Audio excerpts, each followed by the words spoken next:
everyone. Me, Amilipsa, Suhail and Avinash are presenting on the topic decision-making models, and in that we will be covering the rational decision-making model, bounded rationality model and intuitive decision-making model. So I will be taking rational decision-making model. So rational decision-making is the decision-making process where you are using logic to make a decision. It is the complete opposite of intuitive model where you are using your own gut feeling to make a decision. So a rational decision-making model is like a structured model which follows a sequence, like a step-by-step order, where and it is done mainly for complex finding solutions to complex situations or problems. And since it is a time-consuming process, it is mostly recommended for bigger problems, not for small problems. So it is a model where individuals use facts, informations and do analysis on those facts and information that they have collected, and they... As Afilipsa explained very beautifully about the rationality model of decision making, she said about that it is a model in which we take decisions logically. But in unbounded rationality model, we take decisions which are bounded by some limitations. Like the limitations of cognitive limitations are there, information deficiencies are there, and lack of time may be there. So mainly this unbounded rationality model will be given by the Herbert A. Simon, and in which he will say that we will take decisions on the basis of some limitations. Like if we are in a company and we want to order some inventory, and on that if we don't know about that what is the material, if it is good or not, or we are confused in some situations like that, in that we take a decision which is balanced, which is not, we can't say it is perfect, but it is balanced. We don't know exact about the result of that, but we take decision as we think it will be right at that time. So in cognitive limitations, that is understand with an example that I want to buy a new pair of shoes, and I go to a shop to buy the shoes. So the shopkeeper will show me a lot of shoes, but I don't know which I have to choose. So I choose which he will prefer me to choose. So I will take decisions like I was confused on that time and I took a pair of shoes. We want to take some more time. In this intuitive decision model, we get easily means without lagging of time, we can take decisions very accurate, very speedily. That's the important thing. But as I told, that this decision making is taken by the experiences. When we are going to a hospital or something, the doctor identifies our disease. That is his experiences or his feelings about what is our problem, and that is the one example for this intuitive decision model. Same time, we all know this intuitive decision model have some advantages and disadvantages. The advantages are we can consider this is we can take decisions very speedily, very and we are group number 9. Our members are me, Gopi Krishnan, Swati and Nidesh. Nidesh is not well, so he was absent today. And we will continue with our portions. And today our topic is decision making models. I will be taking rational decision making, and Swati will be taking intuitive decision making. Okay, coming to our topic, rational decision making.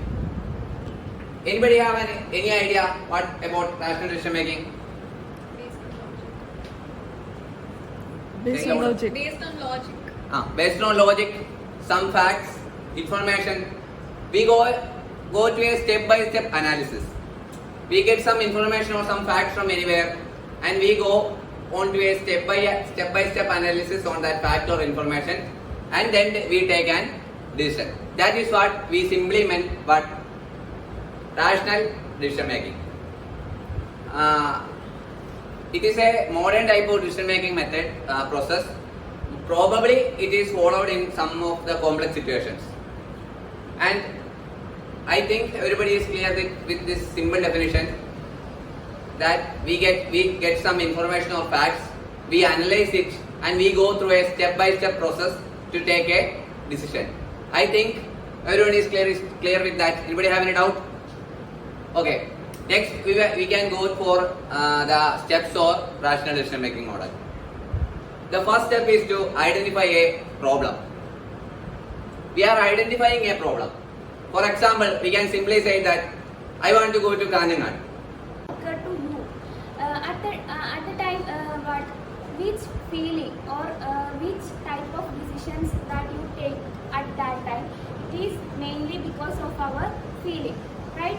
It means intuitive decision making. It is mainly based on the experience, feelings and judgment. The decision which is taken by our experience, feelings and judgment is called intuitive decision making.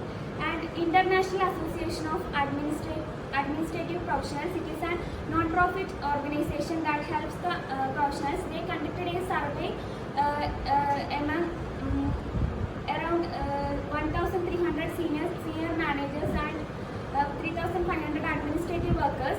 They found that 88% of them make decisions on the basis of their own gut feeling. That is intuitive decision making.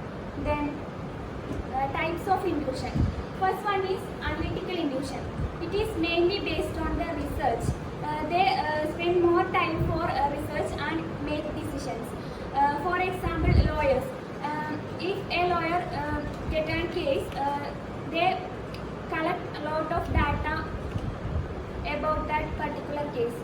So this analytical intuition is taken by those who research properly and conduct research and take a lot of time and make decisions. Then second one is observant intuition.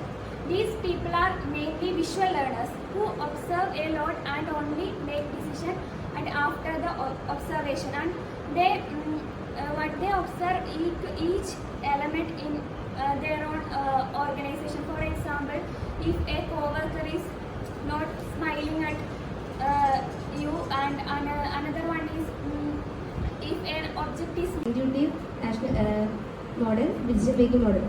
I'll be talking about the decision making model, the rational decision making model.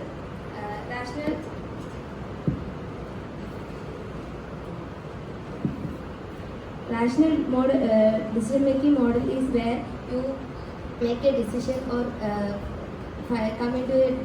came into a decision with facts and analysis of your information, and by step process. Rational decision.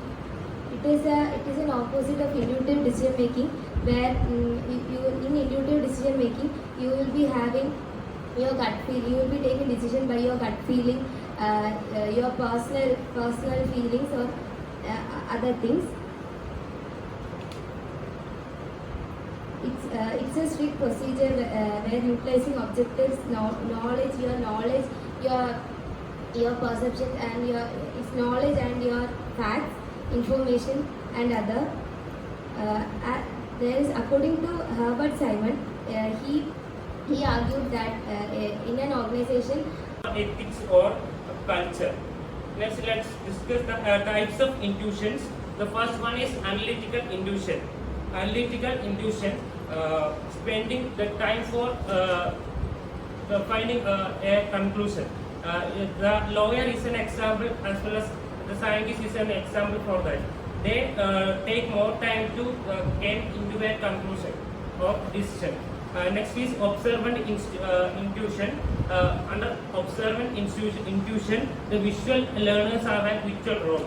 They examining their surroundings. For an example, in a co-worker not returning their smile when some items are missing. It's an example for observant intuition. Next is questioning intuition. In the last 2 or 3 sessions, just selecting the best alternatives from the different options which are available to us. So there are several factors which are affecting decision making process. So let's move on to that. The factors, it can be either individual or group oriented. That's organization level.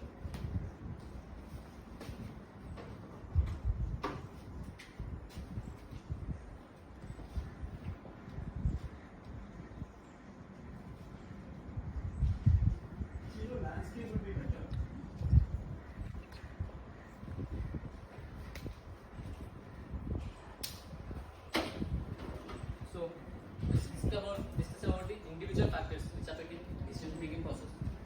So first one is personality. So is there any guess what is personality from you? What? Anyone? Writers? Personality. What is personality? Beliefs, behaviors, Habits. That's so simply you can say that this is a set of characteristics that we obtained from the circles, from our living circles. You can see to yourself before coming to COK and after. You can feel the change if you have. It's a mental shortcut to taking decisions, solving problems. It's called heuristics. Take an example. If raining outside, we should definitely bring umbrella. Okay, it's an example of heuristics. And the heuristics, there are 4 types of heuristics. First one is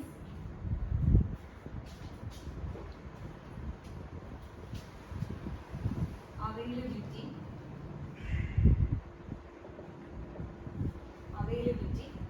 That means taking decision on the basis of a recently happened event. Take an example, if plane crashes make people afraid to fly. This is the example of availability. And second one is angry. Angry means we take a decision on the basis of piece of information. We take an example, we buy a phone. We going to buy a phone. We only get the information the price is less than the phone price is less than other phone. So only we get the information the price is less other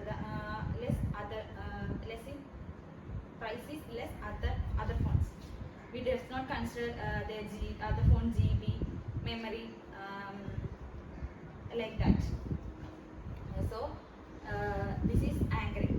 We taking decision on the basis of a piece of information. This is called angering. Next one is representatives.